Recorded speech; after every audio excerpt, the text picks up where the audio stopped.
ahead and make some mistakes. Concentrations.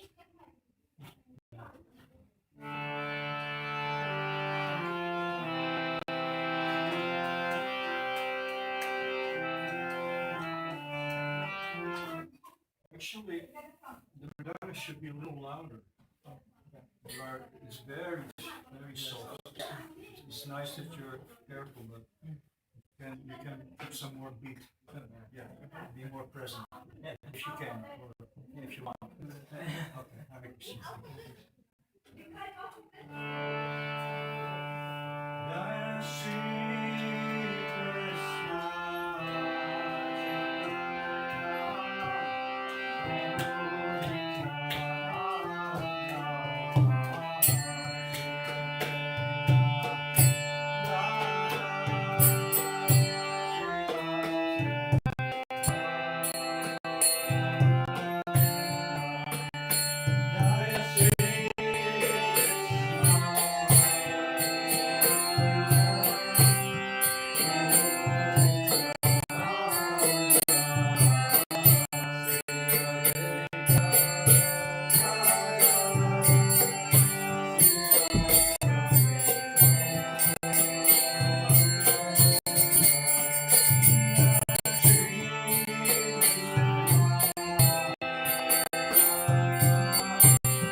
else, I'm afraid. Nobody else? Nobody else? No? Okay.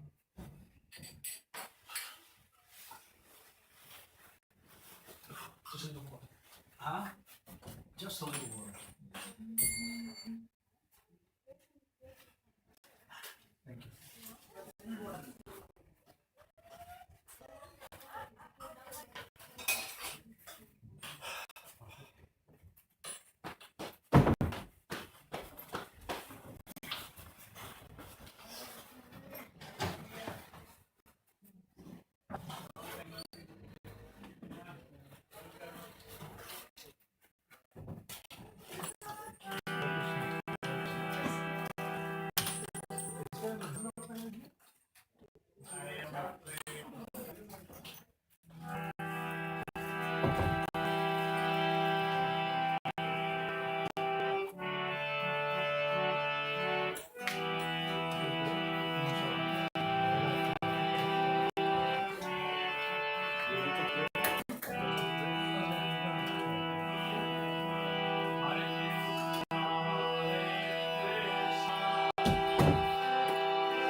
Alex.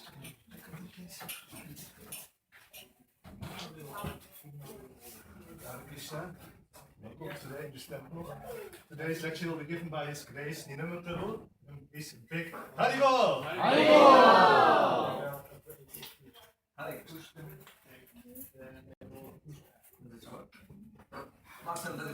It should be, but maybe it's still not so loud. Can you try? Oh no, it's the floor is off. That's one thing. Can you try now? Hare Krishna. Oh, yes. Ooh, yeah, no. Enough? It works. It's very loud. Too Lower much? a little bit. Lower a little bit. This one? Hare Krishna. Better? Yes. Thank you.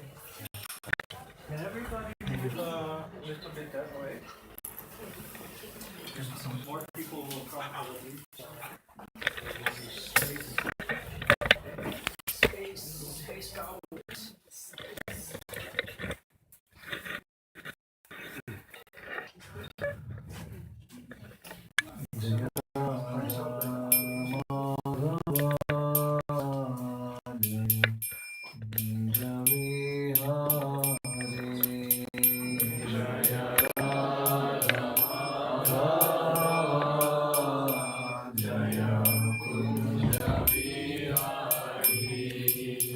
Give one more try. I know it's a bit hot outside. Let's sing louder. Jaya Radha Madhava Jaya Kunja Vihari Jaya Radha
Yamuna तीरावनचारी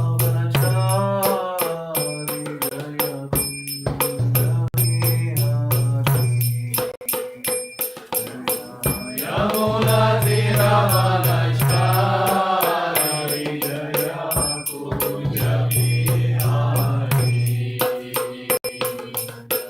Yamuna तीरावनचारी जय कुंज विहारी यमुना तीरावनचारी जय कुंज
Hare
Bhagavate Vasudevaya.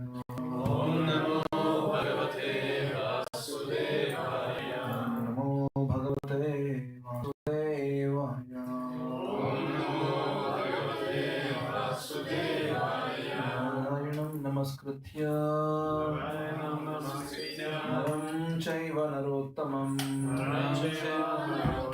Devim Saraswatim Vyasam Tato Jayamudiraye Nashtaprayeshu Abhadreshu Nityam Bhagavata Sevaya Bhagavati Uttama Shloke Bhaktir Bhavati Naishtiki Krishnaya Vasudevaya Devaki Nandanaya Cha Namagopa Kumaraya Govindaya Namo Namaha Jnanatimirandasya Jnananjana Shalakaya Chakshurunmilitam Yena Tasmai Shri Gurave Namaha Shri Chaitanya Manomishtam Sthapitam Yena Bhutale Swayam Rupa Gadamaya Radhe Swapadantikam Vandeham Shri Guru Shri Yuta Padakamalam Shri Gurun Vaishnavamscha Shri Rupam Sagrajatam Sahagana Raghunathan Vitantam Sajivam Sadvaitam Savadhutam Parijana Sahitam Krishna Chaitanya Devam Shri Radha Krishna Padan Sahagana Lalita Shri Vishakhan Vitamscha Namo Om Vishnupadaya Krishna Preshthaya Bhutale Srimate Bhaktivedanta Swami Niti Namaste Saraswate Deve Gauravani Pracharine Nirvishesha Shunyavadi Paschatya Deshatarine Namo Mahavadanyaya Krishna Prema Pradayate Krishnaya Krishna Chaitanya Namne Gauratvishni Namaha He Krishna Karuna Sindhu Dinabandhu Jagatpate Gopesha Gopika Kanta Radha Namaste Tapta Kanchana Gaurangi Radhe Vrindavaneshwari Vrishabhanuse Devi Pranami Hari Priya Vancha Kalpatarusya Kripa Sindhubhya Eva Cha Patitanam Pavanebhyo Vaishnavebhyo Namo Namaha Jai Shri Krishna Chaitanya Prabhu Nityananda Shri Advaita Gadadhar Shrivasadi Gaur Bhaktavrinda Hare Krishna Krishna Krishna Hare Hare Hare Rama Rama Rama Hare Hare Hare Krishna.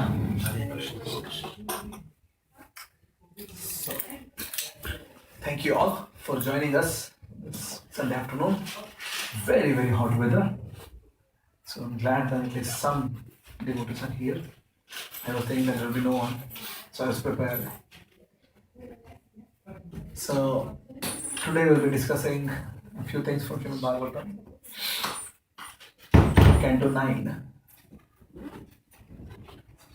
I think Radha Mataji will be translating. Yes. Hare Krishna. So I would like to make it interactive. First I'll tell a small story and then I'll ask questions. So in 9th canto there is the story of Solar dynasty coming from Surya Dev. His son Shardadeva Manu, eventually his sons, many of them. But eventually there is a small section about a king who was ruling earth. His name was Katwang. Can we repeat? Katwang. This guy was so powerful that even the devatas, they came to ask for his favor to help in their battles with demonic forces. So Katwanga went and started assisting devatas in their fights. So for a long time, the fight went on, the battle between the devatas and the demons. And eventually, with the help of Katwanga, devatas were able to win over the Asuric forces. And they were so happy and pleased with Katvanga that they asked Katvanga, "We are so happy with you, you can ask anything you want from us." So Katvanga had seen the life already. He was so powerful. He was a person who had skills, and not just skills, but he had experienced the quality of life. He was surrendered soul to Krishna. He always lived his life as a Rajarshi, not just as king, but as king who is also saintly. So after deliberating that what best he can ask, he decided eventually that the best thing he can ask is that to get to know how much time he has to live. Get the question? How much more he can live? Anybody knows that here? Like how much more time you have to live? I mean, we all know our age, right? Like people ask, what's your age? How old are you? Not much. Yeah. So 18, 20. Jonathan is 25, 26. Yeah. So, however, that statistic is useless statistic, isn't it? That number is useless. It's gone. More important or more significant statistic is how much is remaining. Right? Yes or no? Yeah. My God, people are just so fast. Like heat has just gone into the brain. Is that the case? Would you like to know how much you want to live? Like how much you live? How much more is there so that you can plan ahead everything properly and then maybe Jonathan doesn't want to know. No, okay. Okay, at least tell no. That's good. Anybody else here also thinks I don't want to know. I just want to live. Ignorance is bliss. Yeah? I prefer to be ignorant. Yeah? I have to think about it. You have to think about it. I don't know if I So want- Katvanga anyway made a choice quickly and asked how much more I have to live. Now Devatas quickly ran his charts and you have one muhurta to live. You see, one in Vedic calendar, muhurta is something like 40 to 50 minutes, around 1 hour sometimes. Right now, in half hour or so, there is a muhurta coming up called as Vijaya Muhurta. It's an auspicious time, around 5 o'clock, 4:30, 4:45 maybe, and then it runs for an hour almost. During the noon, there is something called as Abhijit Muhurta. Today it was somewhere around 1:15 to 2:15 p.m. In the evening, there is something called as Godhuli Muhurta. Krishna would come back from the forest along with the cows. In Vrindavan, there used to be dust particles raised, so it's Godhuli. Anyway, so one Muhurta is around 40 to 50 minutes. So they thus tell him that you have one Muhurta to live. Now, here's the interesting part. Srimad Bhagavatam does magic to our hearts only when we put ourselves in the shoes, in the lifetime, the frame of existence of these characters. So let us ask this question to ourselves. If you need to know, you have one muhurta to live, around 50 minutes to 1 hour, what would you want to do? You have to think clearly. I know I'm just asking the question. Of course, it's not a real situation, right? Your mind will react in a very different way, perhaps if it was a real situation. This is very hypothetical, but we are still posing the question. What would you like to do if you have 50 minutes to an hour to live? In this exact same framework, okay? I'm not telling that you are bedridden or something. You have right now, let's say you get to know now, and you have 1 hour to live. What would you do? What are the things which you would perhaps want to do in the next 1 hour? Try to become fully Krishna conscious. How do you do that? Yadu Sampati Prabhu in 1 hour. Probably will start chanting. You want to chant, okay? But Yadu Sampati Prabhu wants to just start sitting here and just chant Hare Krishna. Okay, anybody else want to take a shot? Sing Kirtan or Tarigada? Yes, okay. Yeah, okay, here Bhagavatam, okay. Good, what else? Like Maharaj Parikshit. Maharaj Parikshit, yes. Okay, what else? Go in the center of city and sing loudly. Oh, you want to go to center of city. By the time you reach, maybe it's already an hour. So, So you have to be careful, yeah, you have to be mindful. Here, Just outside, right? Okay. The pipe is good enough, maybe. I'm sitting down. But the right station perhaps is nearby. Anybody else want to give a shot? What do you want to do? Yes. Sure, I will call my mother, for example. You want to call your mother? Yes.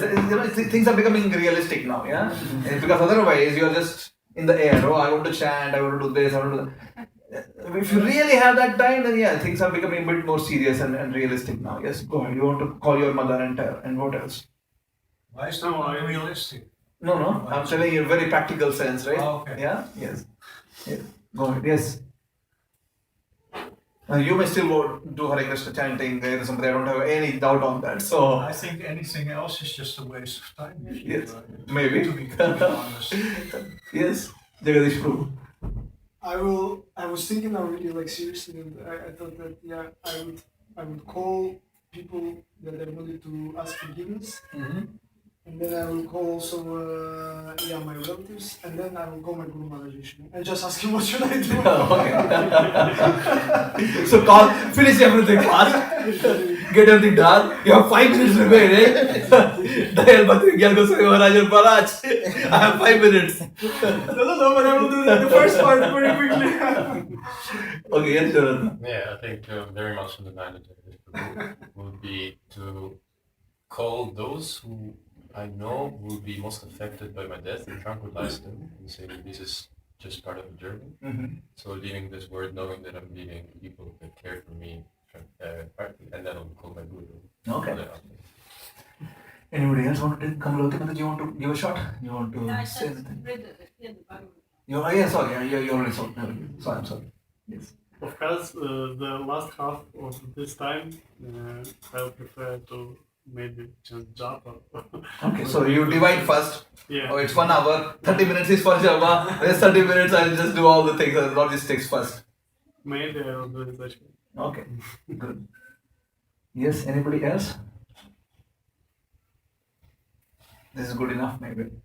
However, you see, the point of this discussion is, we all agree that we would perhaps do the most important things. Some of you may not be able to express what it is right now because it is not real. The situation is hypothetical. So you may not be able to figure out what is that which is really you wanted to do. However, when it becomes real, the situation becomes real, you would do those things which are absolutely important to you. Right?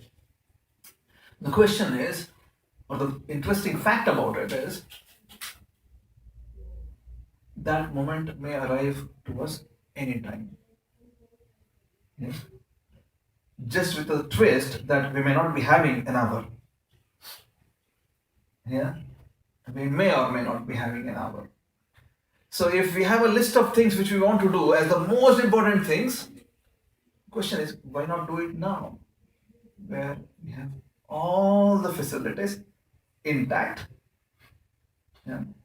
So why not just do it now then? You see, in that 1 hour, perhaps if I have some conflicts with some devotees, perhaps I wouldn't be wanting to go and just trying to prove that I was right. Maybe I wouldn't want to do that at this point of time, right?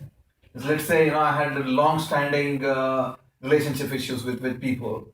Perhaps I wouldn't choose to go and fix all, I was right, you were wrong, this is how it happened, these are the reasons why I behaved like it. Perhaps I wouldn't use this time to, in that context perhaps. I would perhaps choose something else. Perhaps I wouldn't be running towards getting some nicer facility for my own sense gratification perhaps. Right? Because it's 50 minutes, let's say I always wanted to have a BMW or a Benz or whatever. Maybe I wouldn't want to go and spend that 50 minutes in pursuing and then getting that, or trying to get there so that I can enjoy better. Maybe I wouldn't do it. Maybe I wouldn't want to go and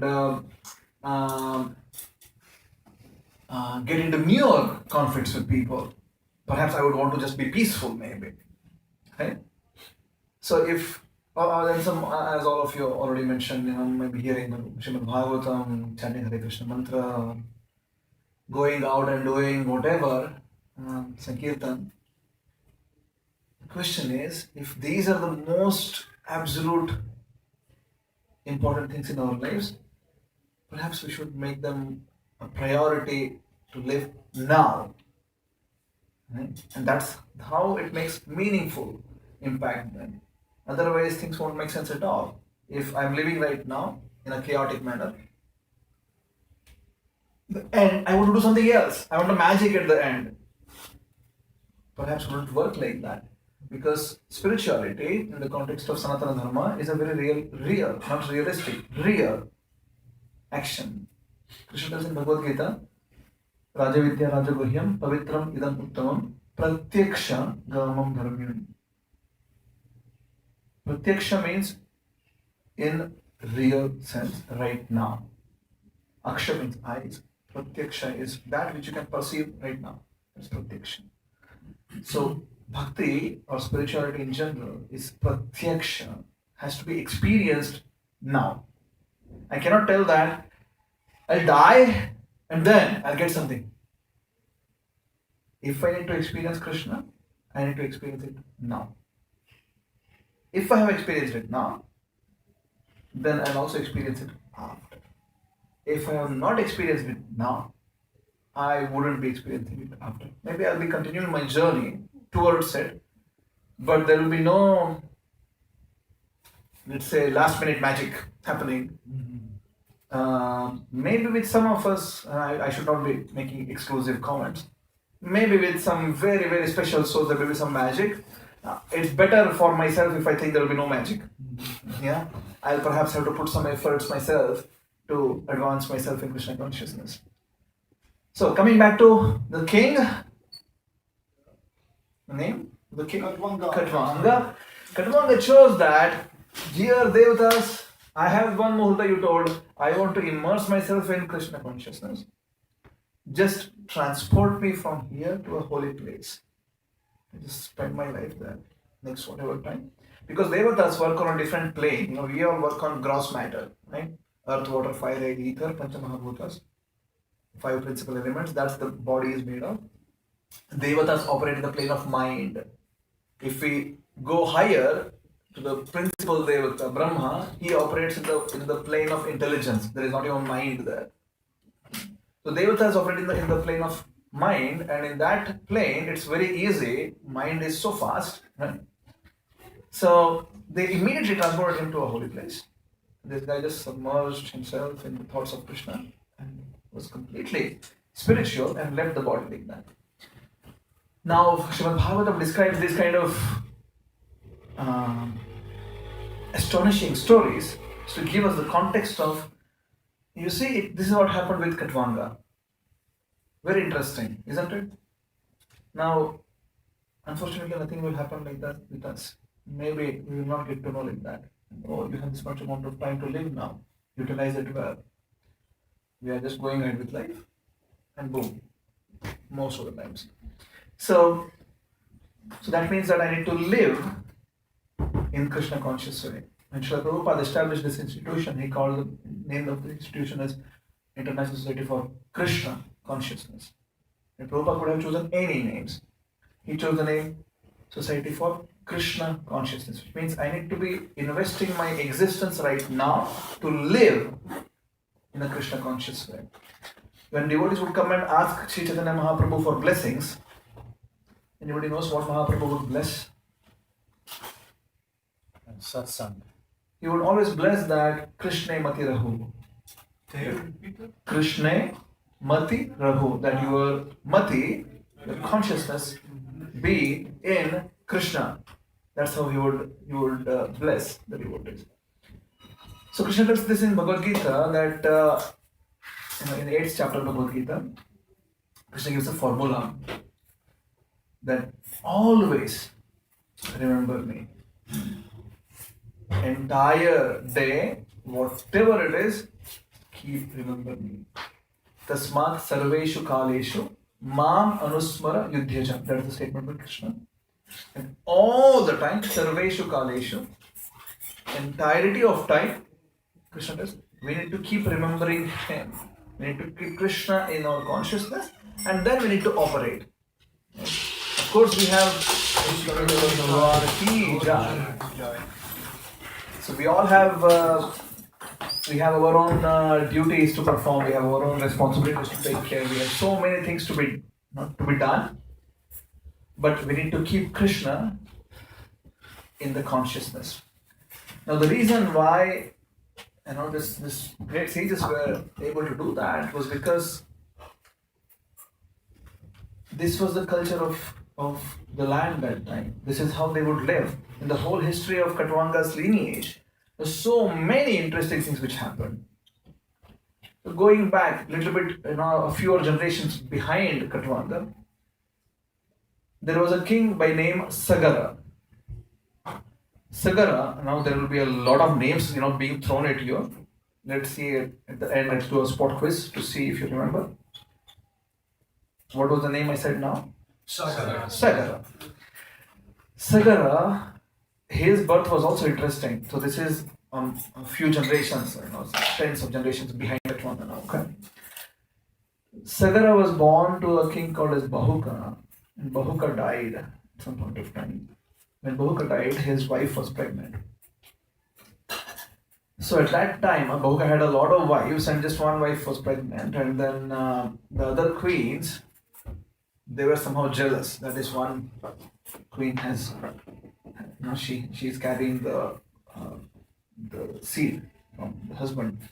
So they just fed poison. And this queen, somehow the poison didn't affect her at all, and the boy was born with the poison in the body, sort of. So that's how his name in Sanskrit, that Sagara means that the person who is basically carrying poison. However, he was a very, very good king. Also, sort of astonishing story how it happened. And Sagara once wanted to perform a yajna sacrifice, a fire sacrifice for the pleasure of Krishna. It's called as Ashwamedha Yagna, wherein the king sends a horse all around the universe, everywhere, and every single leader of all the different provinces need to tell that I agree to accept this particular king as higher leader of my existence. So like that, the horse goes to all the provinces, comes back. At the end, that horse is given in sacrifice, not by chopping, but by the power of mantra. And the horse gets a better rejuvenated body, heavenly body. So the horse goes around, comes back. The sacrifice is being done by the person. Name is Sagara. Now, if someone performs Ashwamedha Yagna, one is not a problem, but sometimes one of the devatas by name Indra, he becomes upset by people who do Ashwamedha Yaga because this is one of the pre-qualifications to become Indra. 100 of them, of course.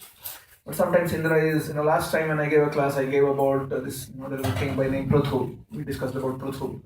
Today we are talking about Sagara. But the other end is the same, is Indra. He becomes a bit agitated that, there is somebody doing Ashwamedha Yaga. He comes and steals the horse. Now, the sacrifice is half done now, sort of. It's not completed, right?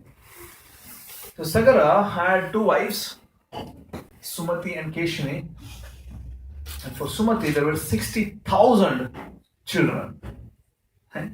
So all of them, they went. Now we need to go and find this horse now. Yeah. Are you able to follow what's going on? Horse is gone.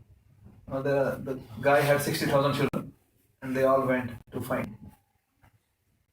At some point of time, they started digging the earth because they could not find horse anywhere else. They started digging the earth. Hare Krishna. So, as they started digging the earth, they dug for a long time, and eventually, towards the northeast direction of they started digging, they reached a place where Kapila Muni was sitting. So Kapila comes in Srimad Bhagavatam 3rd Skanda. He's the son of Kardama Muni and Devahuti, one of the incarnations of Krishna. And he's the one who has established what's called as Sankhya Yoga, wherein analytical study of the universe is being performed. One is analyzing everything, like the body is made of 5 principal elements.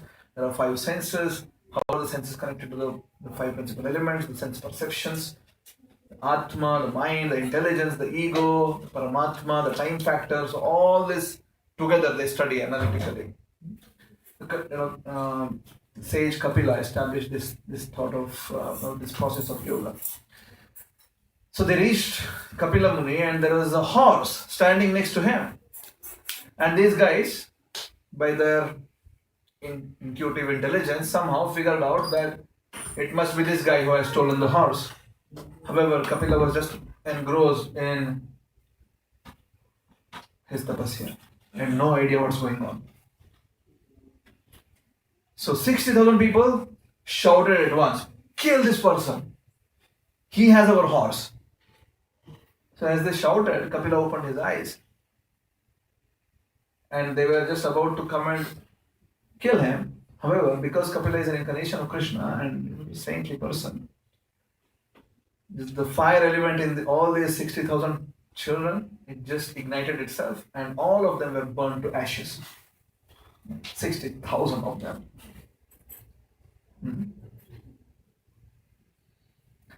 Now the story starts becoming interesting. So they're all gone. While Sagara is still waiting that somebody will come back with the horse one day. These are all gone. And eventually nobody returned. So Sagara has no idea where is the horse, where are the children. The other wife's name was Sumati's sons died. Oh, that's Sumati's sons died. my son. Yeah, 60,000. The other wife, Keshini. So anyway, so she had a son. That son's name was Asamanjasa. And this guy was also an interesting character. He was a mystic yogi in his previous life, which means he had a lot of mystic perfections and he could do things which nobody else could do. So what he started doing is he would just go and throw people to water. So they would just sink in the water and everybody would think, "My God, what is he doing? Killing everyone." And his father, Sagara, became very upset. "How can you do this? You're a king." So he banished him. But then the guy had mystic powers, so he just brought everybody back. Right? But then anyway, he didn't want to live, so he just went to forest. His name was? I just said. Yeah, but Asamanjasa. Yeah. Let's see how attentive you are. Asamanjasa had a son. His son's name was Amshuman. Amshuman started living a life which was extremely pious, even though his father was not that great in terms of worldly exhibitions. So Amshuman comes and tells to Sagara that, "I want to serve you. What can I do?" What do you think Sagara would have told? Go find Go and find the horse. My sacrifice is not done yet. I need the horse. So Amshuman goes searching for the horse. So he had his somehow thought clicked that my father's cousins sort of. They went in search of the horse. Maybe I'll also follow in their footsteps and let's see what happens.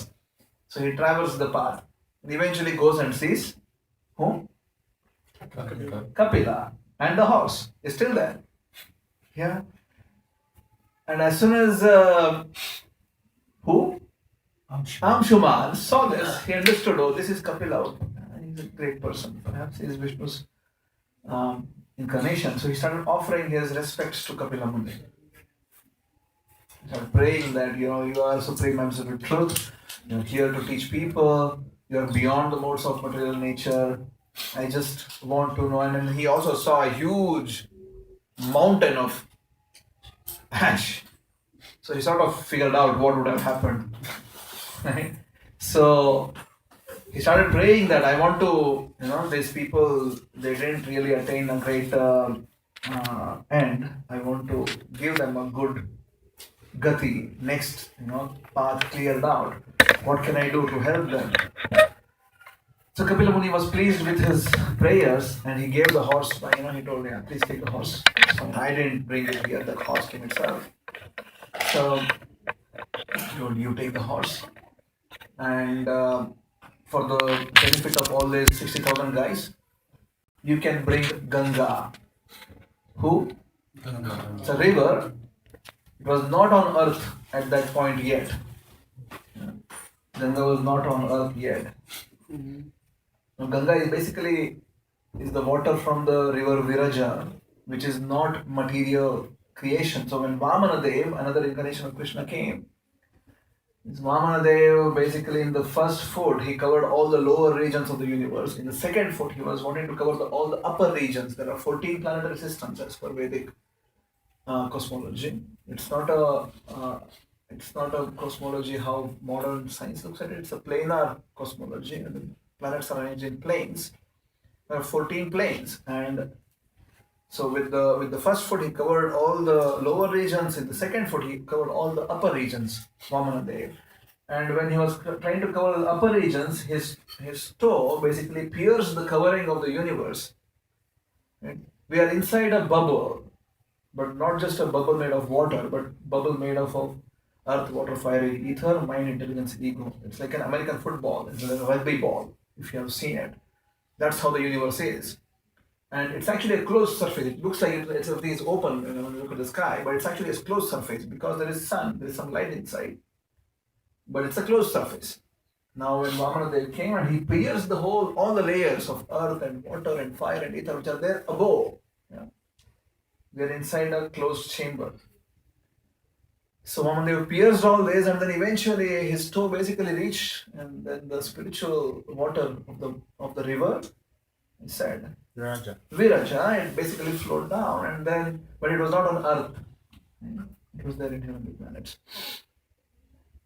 So, Kapila Munitars, you need to bring that water to earth now to purify these souls, 60,000 of them.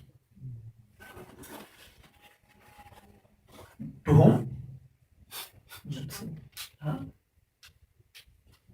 Amshuman. Come on, guys. Don't sleep.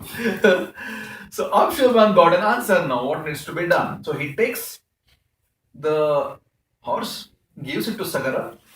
Sagara completes his sacrifice. Is done now. Finished.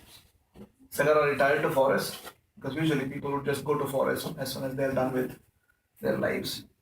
They wouldn't be continuing to live live a life in the midst of everyone. At some point of time, when they're happy and contented with life, they would just go to forest to practice spirituality forever. So Sagara lies, and Amshuman becomes the king. And Amshuman starts his own austerities because he has a task at hand. What he needs to do? He needs to bring Ganga. However, eventually he died. He could not bring Ganga. His son, his name was Dilipa. And whose whole life Dilipa did austerities, Ganga never came, and Dilipa died. Dilipa's son was Bhagiratha. And Bhagiratha continued his journey. He is the 5th generation now. Right? Sagara, son was Asamanjasa. Whose son was Amshuman. Whose son was Dilipa.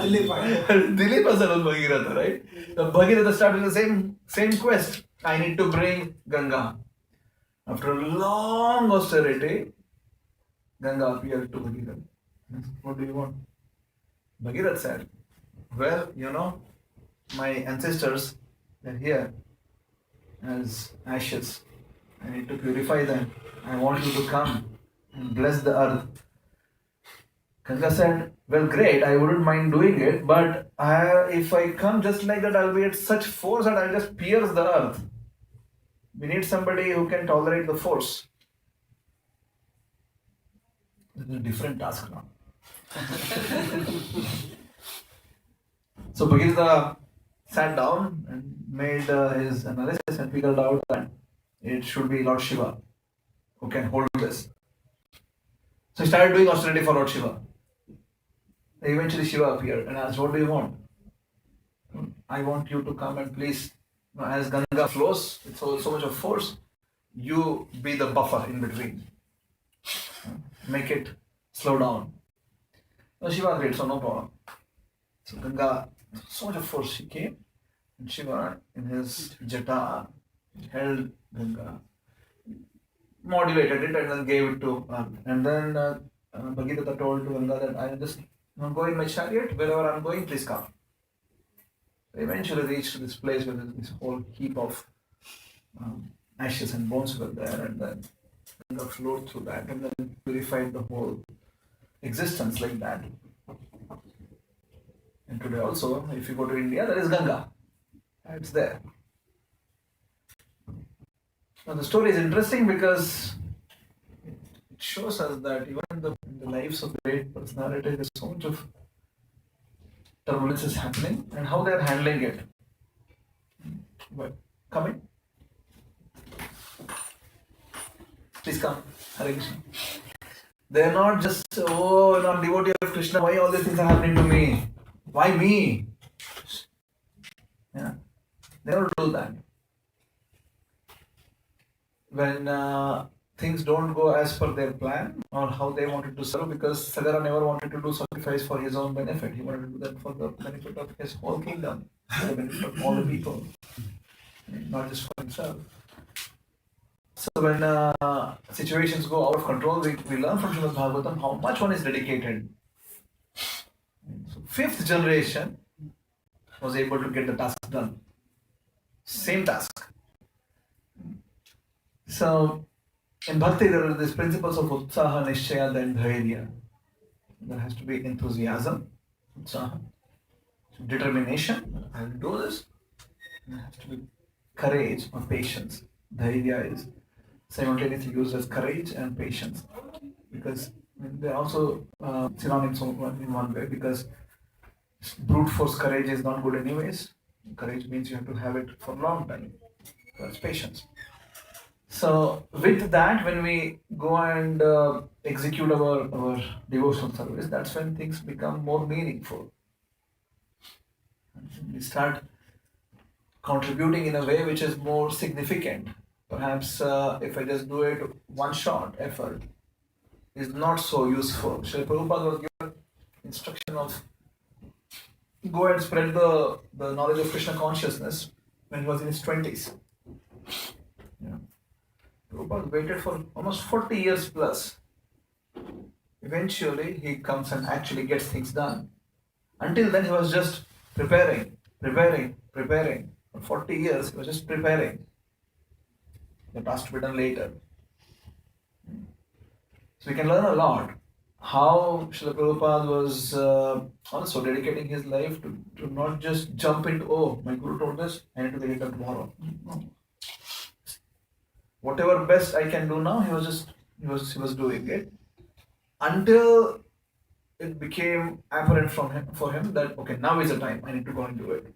Until then, he was just studying Shastras, compiling things, writing literatures, increasing his sadhana, getting out of his family life, taking sannyas. So he's preparing himself for the eventual task at hand. That requires patience, which we usually in modern life lack. We look at very short-sighted vision. Our vision is so limited. We don't look at the big picture of what all are needed.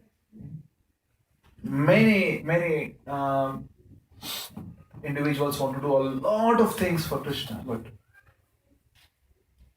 what we need really is, in Prabhupada's words, Prabhupada, when he was leaving his body, he called Giriraj Maharaj and asked Giriraj Maharaj, so Giriraj, how do you think ISKCON will progress? And Giriraj Maharaj told, chanting, purity, Srimad Bhagavatam. He just kept on throwing things. And Prabhupada kept nodding, no. Giriraj Maharaj was lost. I don't know Prabhupada. Prabhupada told, intelligence and organization. That's how we will progress. Right? Giriraj Maharaj was, oh wow.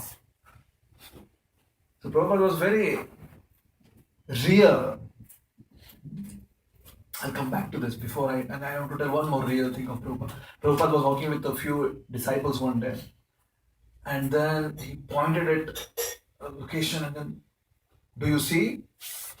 And devotees were like, what is Prabhupada saying? Is he saying Krishna or something? Is he saying like what great things must have happening here? You know, they were so excited. Prabhupada pointed, do you see this?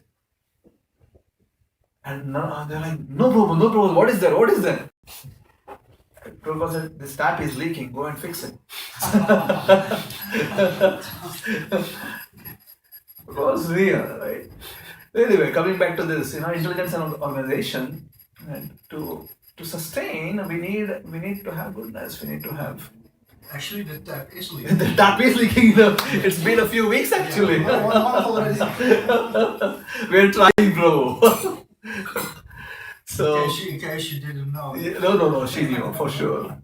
We're trying to fix it. Sorry to interrupt. It's okay. So yeah, we need intelligence and we need organization. We need stability and goodness to make sure that long-term impact is done, not just short-term. And sometimes things may work out and sometimes things may not work out. We need to be ready to accept reversals when we put actions forward. So that's Srimad Bhagavad Gita. Time and again, Krishna keeps repeating this one thing in Bhagavad Gita, that be equipoised, be equipoised, be equipoised. Don't worry about success or failure. Be equipoised. So he started with that theme, second chapter. Matra sparshas tu kaunteya shita ushna sukha dukha agamapayano nitya tam shishtu subhana. Tolerate the differences, the duality, what is there. Because life in this realm is dual. It is not just pleasure, it is not just pain also. Both of them are temporary. That's what Krishna is telling. Agamapayano anitya. They keep coming. Sometimes pleasure, sometimes pain. Sometimes pleasure, sometimes pain. The life is dual. One has to tolerate the duality with patience. And eventually one can contribute. Yeah. So I hope I added at least a little bit to your lives in Srimad Bhagavatam today. Any thoughts or questions? We have a few minutes. Yes. Yes, I have a question. Sure. Well, first, thank you all. It's a very interesting lecture. You made some very interesting points here. The last thing about you mentioned is how Srila Prabhupada planned his whole life, and he spent actually a lifetime in preparation. Yes. This is actually The title of the first in the first chapter of Yes. Lamrita is called Yes. that. Yes. It's called the lifetime in preparation. preparation. Yes. Thank you for the very reminder. Now, an interesting point is that you started with another point, which is the fact that we don't realize that we can die in a moment. And that's actually Yes. the morale of what you were speaking Yes. about. And you made that point that we should actually be prepared Yes. and live our lives. Yes. Don't postpone things. Yes. Actually, I was speaking with a Catholic priest recently. He said we die how we live in the same way as we live. Yes. You cannot change. You can't change it, magically yes. change it or Yes. stuff. But okay, my question is actually, if you live like you can die any moment, how can you also combine that with preparing something? Yeah, a very good question. There, So, there seems to be a contradiction, but obviously it doesn't have to be. yes. Maybe you can say something. Thank you so much. Thank you for the wonderful question. So I'll just attempt. Being intelligent doesn't mean that I be anxious, right? Or being prepared doesn't mean that, or having an understanding of reality doesn't mean that I remain anxious, that oh, I may die any moment. There's a difference between just being, like for example, when the schools announce that this week there are going to be exams, the children, exams, Exams. yeah, so it's expected that the children prepare. It's not meant towards pulling down children, it's meant for bringing up children so that they are aware that there are going to be exams in this week, right?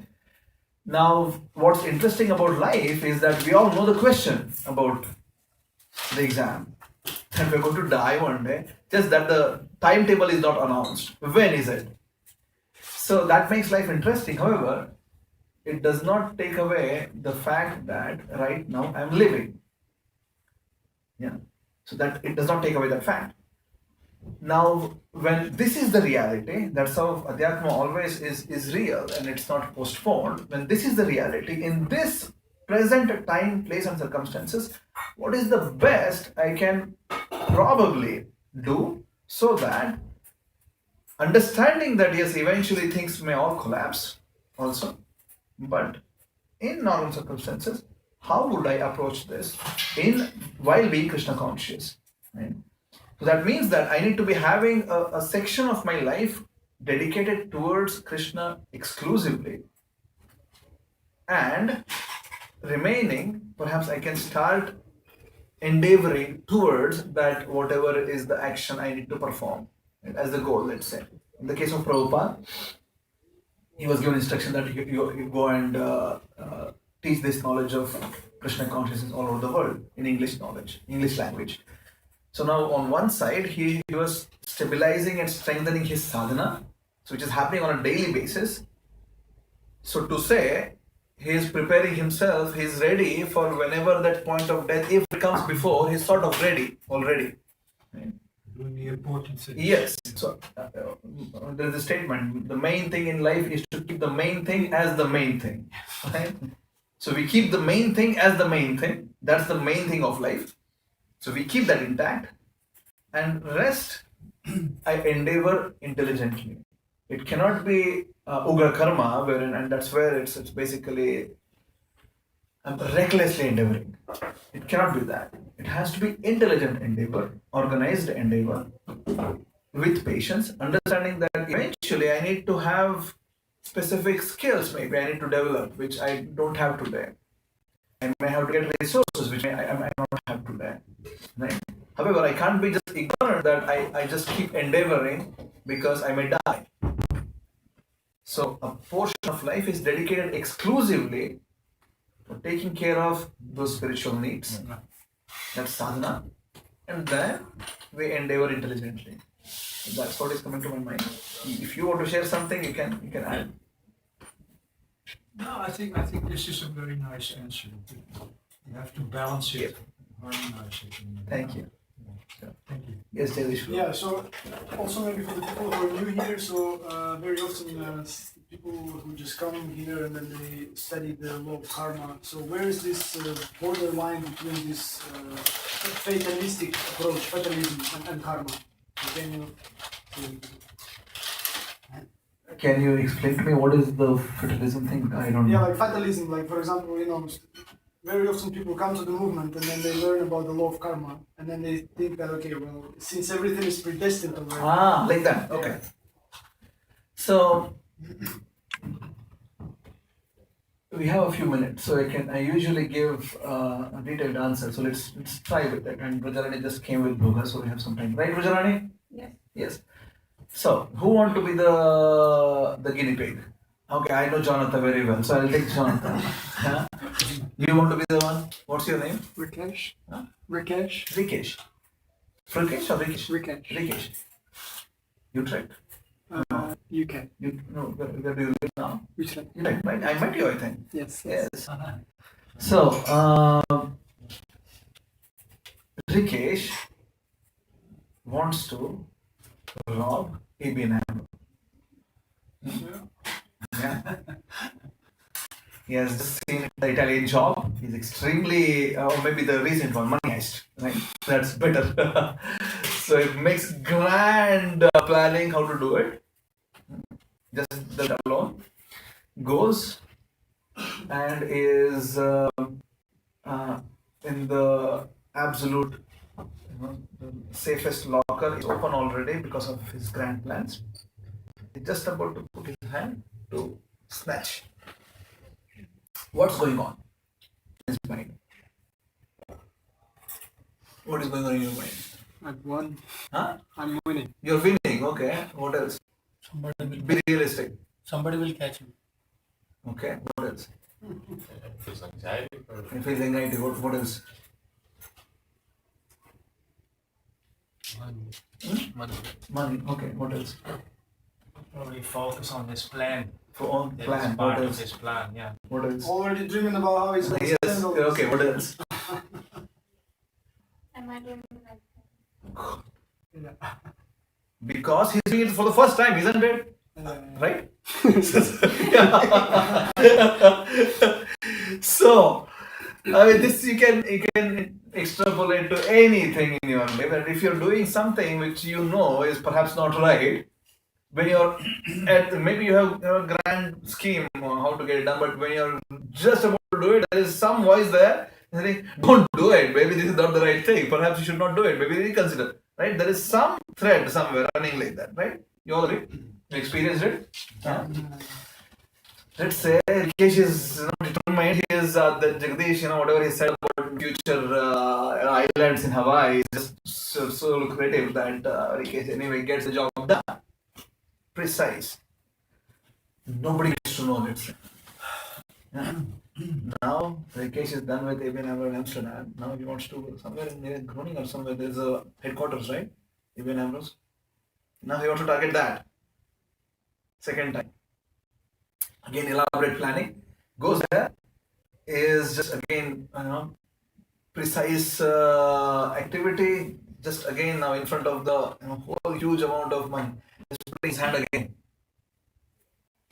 What is the thought now? Rikesh, come on. Second time now. It's the right thing. Would it work again? Would it work again? What else? Yes, of course, there will be, is it the right thing question. But do you all agree with me if I make a proposition that the amplitude of that voice will be a little less? Yeah? You agree with me? Yeah. Probably. Yeah? Exactly. Because he's already done it once. Once. He know it. He has succeeded it. No problems. Has not been caught. Already purchased one island in Hawaii now. The second one is going to have perhaps much bigger one now. He's a bit more Right? confident. So he's confident, and even if there is a voice, okay, does it again. Now let's say it becomes pro. Yeah, has done tens and hundreds of banks. All the Swiss banks are done. Absolute pro. Let's say now he's doing the 100th one. Yeah. The same thing. He's opening, putting the hand. Will there be even a question? No, probably not. Maybe very, very mild somewhere. He is able to overcome very easily. Right? Now, what do you say to this? Is it that he just has become a habitual robber now? He's going everywhere robbing. Was it his destiny? Was it predestined that he is robbing now? No, it's his choice. Right? So, in this example, at least for you to get an understanding, and you can extrapolate this to anything in your life. This is exactly how the Swabhava is formed, by the way. That you keep choosing, you keep making a choice, you keep making a choice, and that becomes your Swabhava. Right? Your behavior. This is how a Swabhava is formed. You can go and watch documentaries wherein they have interviewed people who are serial killers or serial rapists. They ask them, do you feel guilty? They're like, no. There is no feelings associated with their actions. It's just disconnected.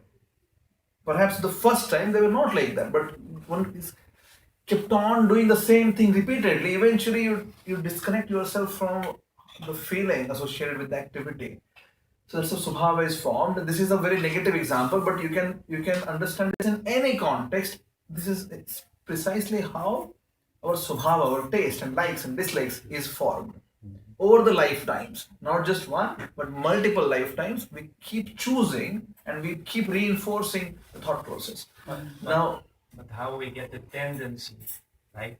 Like everybody have like different tendencies. Like one have stronger tendencies, Very good. lesser tendencies. Very good. I'll come to the questions. I'll come to the questions at the end when I finish the whole thing. Yeah. Vijayarani, I'm sorry. I'm taking a bit more. Yeah. So now the way karma works is not in a linear way. Karma is a cyclic loop. Yeah. So for a Western educated mind, anything cyclical is a bit difficult to process. Anything linear is easier to process. Something which starts, something which ends, which is sort of answering your thing. Where does it start? How does it start? Right? But when it's a cycle, it's a bit difficult to process. A cycle does not have any beginning and end. A linear thing has a beginning and end. Right? So, in the chakra of karma, the result of the activity or the performance of activity feeds back to the desire to perform the activity. Eventually, the karmic, and that's what is called as karmic reaction, becomes so heavy that it seems like it's destiny. Now, after, if Rikesh dies, in next few lives, he just keeps doing it. After then maybe 4 lives, he's just born as a robber. First thing he does in life, as soon as he starts walking, he's going and stealing things. Right? Now, because we have seen only that life now, and then his, as from, I'm sorry, you chose it anyway, so Jala would be otherwise. So we have seen now 4th life of Rikesh, and all that we see is this kid right from the beginning is just stealing. So we went, oh, in this context, it's just destiny, he's destined. But there was 4 lives ago, there was a question mark to Rikesh, and would you want to do this? And Rikesh said, yes, I want to do this. So eventually, it may seem like it's all destined because karmic reactions are heavy. They come back and they force one to do it again and again and again. It's like a mango seed. It is one mango seed, you put it in the ground, a tree forms, right? That one tree gives rise to hundreds and thousands of mangoes. From each of those mango, potentially there is a possibility to get one more mango tree, a lot of mango fruits, right? Karmic reactions are like that. So from one, just exponential results, and they all feed back. That's how karmic cycle works. I need to have an understanding of a cyclical time and cyclical karma and my own position in this cyclical time and cyclical karma before even I understand how the destiny, what is destiny. Right? Because we have just short vision, we see only from somebody is born and somebody dies. Right? We think, oh, this person was very good. MH370. Anybody remembers? The Malaysian Airlines, which disappeared in 2014. It's not found yet. Right? Those who are perhaps knowing the people who are there, you know, these are very, very good people. Where did they go? How did this happen? Somebody was just about to board the plane, somehow he missed the flight that day. Right? How did that happen? So for all the questions of life, if we want to understand properly, I need to understand cyclical time and cyclical karma. And my own existence also as a cycle and not a linear something. And also, so thanks for that. So and basically the conclusion, the idea is that still it depends on the choices that we are making. Yes. So we can Influence it. Yes, that's the whole thing. That always there is a choice. Choice. She once gave answer to this question too. He says there is guna and karma. And guna has your choice has to do with guna, and the karma with destiny. Nothing is predestined. It's like an interplay. Yeah, things can be destined, but I'm the cause of that destiny. It's not somebody else putting things on me. Destiny simply means that reactions for my own actions which are coming in the future. As simple as that. But that kind of implements that you created yourself. Exactly. Right? Because No, you created your reactions for your actions. because coming into existence, that was not your choice. Coming into existence as a being, as something which has like inclinations, tendencies, have a certain ways. If you're not the one who created that, then how can you be responsible? Because you can be created like a snake, or like a dragon, or like a butterfly, We were not created. We are only eternal. So You the can expect point is this whole thing of create how the whole foundation of the question is created at some point of time, right? yes. So that's the if you Coming dig into deeper. existence, because the karma also is just in this plane, right, where we Yes. are now, because Yes. this is not the eternal Yes. being that we are, is not Yes. experiencing that. That is this temporary Yes. body of karma which is experienced. It's karma, right? But that, as we are looking at that, we are doing, or we created that, or we are choosing that. That's precisely what Bhagavad Gita is telling. Yam yam vapi smaran bhavan tejati ante kalevaram. Whatever consciousness as a human being, I leave my body, that's the body I get next life. So the snake was at some point of time a human being. A dragon was at some point of time a human being. Or whatever it is, at some point of time, a human being. I can choose now what I want to become next. So if I don't want to become any of those, I better be Krishna conscious. Right? So that I go to Krishna's existence then. So if I keep Krishna in my thought process, I go to Krishna's existence. Anything else, I'll become other species, and then it's a chakra again, and eventually I'll become a human. I will become a human again one more time. That's also a chakra, right? It's not that somebody who becomes some other animal is just gone forever. That life also will evolve. Eventually the Atma comes back to human being. Anything more from here, Vajrani will be very upset. So I end. Manjari Mataji is here. Thank you so much. Srimad Bhagavatam ki jai, Srila Prabhupada ki jai. Hare Krishna. We'll have Gaura Arati now. Manjari Mataji, please sing.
Oh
Thank you.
Divine loving grace, Avoid and Ravindra Bhaktivedanta Swami Maharaj, Srila Prabhupada ki, ISKCON DBT founder Acharya Srila Prabhupada ki, Jai Nicharila Pravishta Om Vishnu Paramahamsa Parirajaka Acharya, Astutara Sata Shri Srimad, His Divine loving grace, Srila Bhakti Siddhanta Saraswati Goswami Maharaj, Prabhupada ki, Ananta Koti Vaishnava Vrinda ki, Ram Acharya Srila Haridas Thakur ki, Sri Rupa Sri Sanatan Bhatta Raghunath, Sri Jeev Gopala Bhatta Das Raghunath, Sat Goswamis Prabhu ki, Prem Sri Kaho, Sri Krishna Chaitanya, Prabhu Nityananda, Sri Advaita Gadadhar, Sri Vas, Adi Gaur Bhakta Vrinda ki, Sri Shri Panchatattva ki, Sri Karuna Nitai Gaura Chandra ki, Jai Sri Sri Radha Krishna Gopa Gopinath Shama Kunda Radha Kunda Giri Govardhan ki, Rajabhumi Sri Vrindavan Dham ki, Sri Navadvip Mayapur Dham ki, Jagannath Puri Purushottam Kshetra ki, Ratha Yatra Festival ki,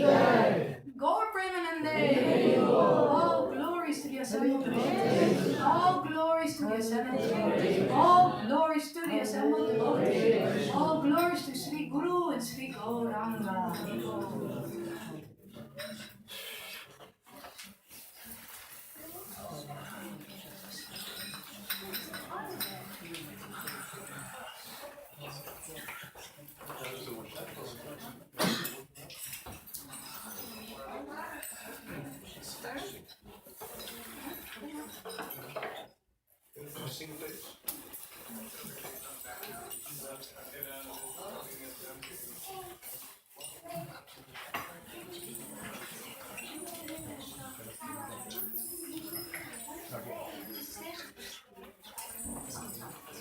Shri Nrsimhadev Bhagavan ki.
बोलो श्री स्वामी नाशन नरसिंह भगवान की जय।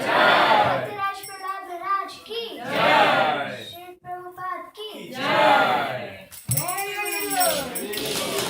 Shalanta Gaur Chand ki jai.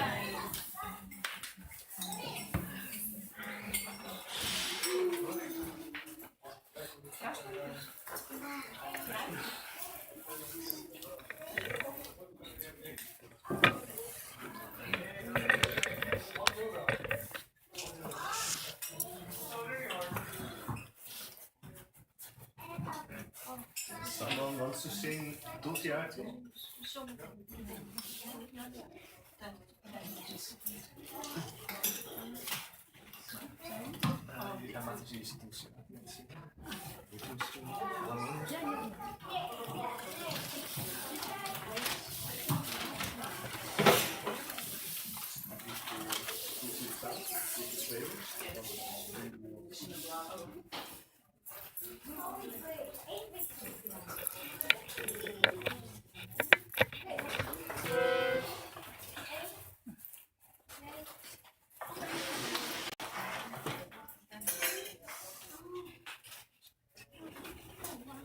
तुलसी महारानी की जय।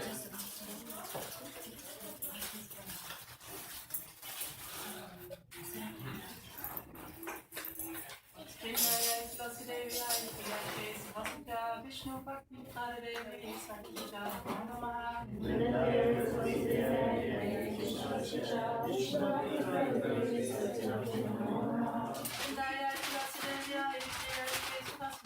विष्णु भक्ति देवी सच्चिदानंद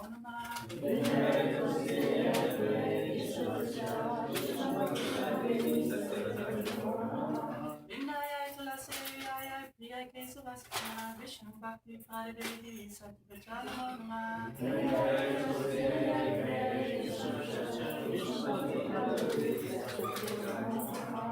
Maharani ki jai.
You guys want to help me?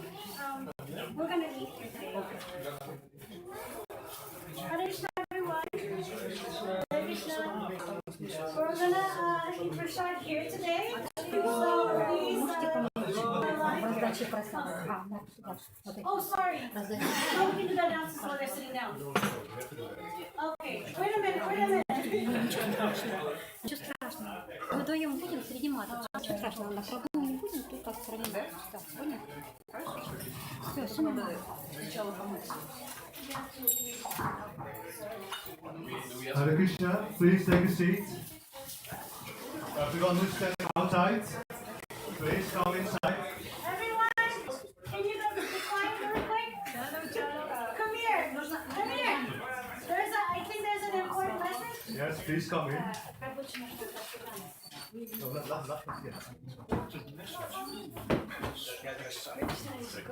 Exciting. Yeah. In case you didn't. First of all, thank you all for coming today. Let me thank our lecturer, His Grace Nilamber Prabhu. Give him a big Haribol.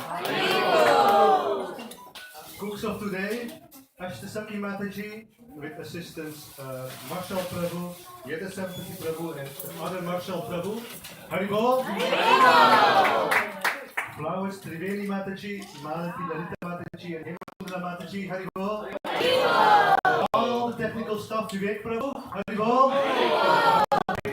The Pujari team, everyone who helped with shopping, cleaning, and everyone who came, of course. Haribol! So today's Sunday feast is sponsored by Mahendra Prabhu on behalf of his late mother Mridula Mahendra, and also by Grace Manjari Mataji on behalf of the birthday of her late mother. So let us please chant this on 3 times the Maha Mantra. Hare Krishna, Hare Krishna, Krishna Hare Hare, Hare Rama, Rama Rama, Hare Hare. Hare Krishna, Krishna Krishna, Hare Hare, Hare Rama, Rama Rama, Hare Hare. Hare Krishna, Krishna Krishna, Hare Hare, Hare Rama, Rama Rama, Hare Hare. Thank you so much. And if you also want to sponsor Sunday feast, it's also possible. For passing away of someone, birthday, or any other special occasion, or just because you want to sponsor Sunday feast. Please could come to one of the temple board members or go to our website. There's a special option for that, and then we will serve a nice feast for the devotees here. Much blissful for you and for the person on behalf of which you are doing that. So.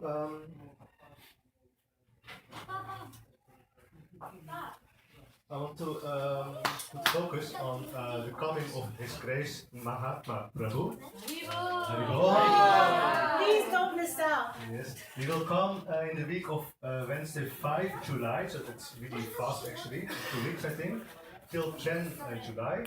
And very much important, in the weekend, July 8 and 9, there will be a mantra music retreat. So for that it is necessary to register yourself. So at least we need at least 30 people minimally for this program to go on. So please, there are still some spots available, so you can still register by QR code, but we will also send, of course, registration link, now newsletter and WhatsApp group. Can you tell a little bit about it? What Yes. activities will there be? Yes, so the program itself includes mantra music, of course. If you like kirtan and meditation or mantra meditation, then that is included. But also waltz in the forest, kirtan in the woods, in what's the place? Yes, so it's close by. Yeah. There will be lectures and lots more, so it will be really a spiritual happening. Of course, with Mahatma Prabhu, I don't know if you know him, but he's really expert in mental meditation and singing. So I can only ask for it. Yes, And you can also come for one day. Yes, You yes, cannot free yourself for the whole weekend. You can come for one day, and you will not forget it. It's very special, very kind person, and just a joy to start your summer with such a sangha. Please, it's very rare because he's a world famous teacher. He has hundreds of students. He's a guru. He's really somebody special. Yes. And he's coming for us. And I've heard that there are only few spots, people that have registered, just a few. But that's not enough. No. More, really. It's really a special occasion. It's very rare. It's a gift. You should try to come. Prashadam will also be included, lunch and dinner, so everything will be. It's like a mini retreat. You don't have to do anything. So please register yourself. And also, if really not possible, the whole week there are programs, so you can also visit over there and take the mercy of Maharaj. Srila Prabhupada said that 90%, 90% depends in spiritual life of our advancement depends on good association. He's not a Swami, is he? That's okay. Yeah, carry on. So again, 90% of our advancement in our spiritual life depends on the association with Him. Dus de mensen met wie we omgaan, de Sangha.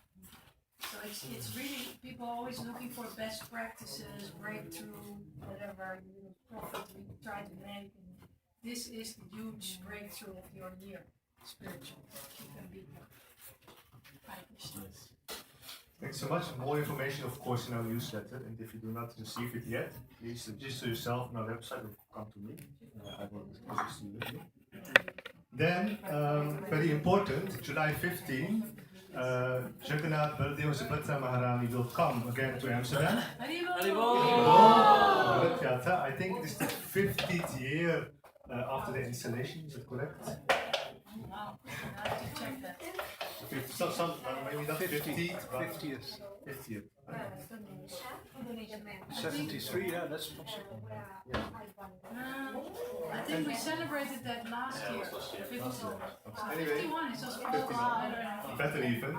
So it will be the ceremony. The parade will start in front of the Can we close temple. the door? Yes, please. The parade will start in front of the temple this year, and we will walk to the Dam Square, where there is a culture program till 7 o'clock, 7, 8 o'clock, something like that. For this festival, we still need some budget. We raised already 80%. Yes, there are a few devotees who donated really big amounts, but of course you don't have to give this kind of amount. But anyway, is there anyone, because this is it's like the birthday of Jagannath, we will celebrate. So is there anyone here who does not want to give a gift to Jagannath? Don't ask who doesn't want Who does not want to give? Who does not want to give? That's what I'm asking. So Open please your- raise your hands if you don't want to give anything. Oh. Open your heart and your wallet, please. Please. This festival really requires donations. It's not for ourselves. It's not for ourselves, it's really for the Lord to come and to serve the devotees also and the visitors, because we will serve at least 5,000 plates of prasadam, and I think thousands of people will hear the Mahamins and see the deities on the streets. So please consider small or big donations are welcome, can be done in the hallway. And will be really appreciated, and will also be beneficial for yourself, of course. So then there were a few people who were anxious for serving prasadam. We will serve prasadam. We will do today in the Some temple. people who are anxious to get prasadam. Yes, I know, sorry. We will do today in the temple, so we will form rows. Prabhu's sitting 2 rows over here, Mataji sitting 2 rows over here. Is there anyone for service needed? Yes, we need maybe 2 more. Yes, someone wants to help? I want to. Okay, please just go in the kitchen and ask Jagadish. You can help if you want. Thank you so much. Srila Prabhupada ki!